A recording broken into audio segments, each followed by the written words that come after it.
Genesis 3.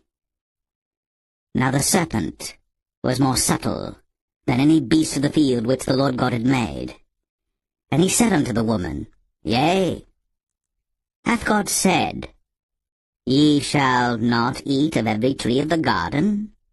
And the woman said unto the serpent, We may eat of the fruit of the trees of the garden. But of the fruit of the tree which is in the midst of the garden, God hath said, Ye shall not eat of it, neither shall ye touch it, lest ye die. And the serpent said unto the woman, Ye shall not surely die.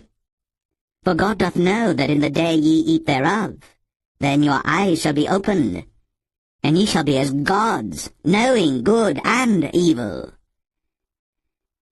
And when the woman saw that the tree was good for food, and that it was pleasant to the eyes, and a tree to be desired to make one wise, she took of the fruit thereof, and did eat, and gave also unto her husband with her, and he did eat. And the eyes of them both were opened, and they knew that they were naked. And they sewed fig leaves together, and made themselves aprons. And they heard the voice of the Lord God walking in the garden in the cool of the day.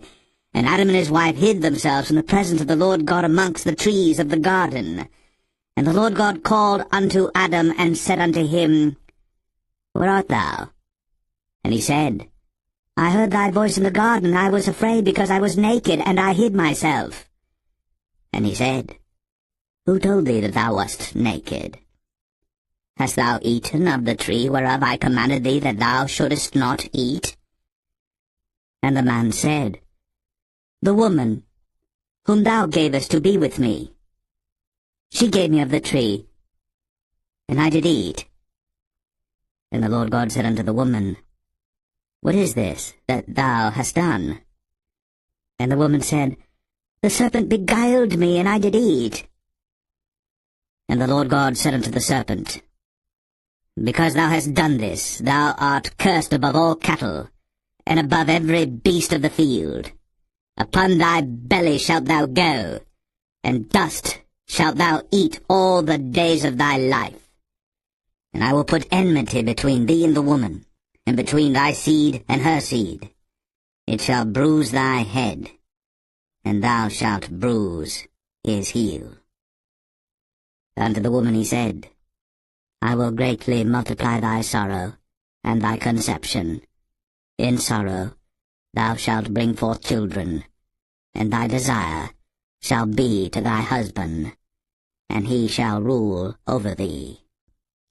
And unto Adam he said, Because thou hast hearkened unto the voice of thy wife, and hast eaten of the tree of which I commanded thee, saying, Thou shalt not eat of it, cursed is the ground for thy sake. In sorrow shalt thou eat of it all the days of thy life. Thorns also, and thistles shall it bring forth to thee, and thou shalt eat the herb of the field. In the sweat of thy face shalt thou eat bread, till thou return unto the ground.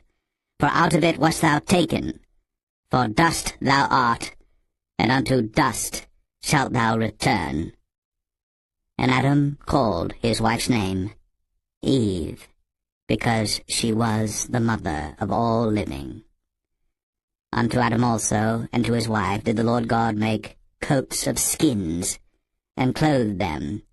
And the Lord God said, Behold, the man is become as one of us, to know good and evil. And now, lest he put forth his hand, and take also of the tree of life, and eat, and live forever. Therefore the Lord God sent him forth from the Garden of Eden, to till the ground from whence he was taken. So he drove out the man, and he placed at the east of the Garden of Eden cherubims, and a flaming sword which turned every way, to keep the way of the tree of life.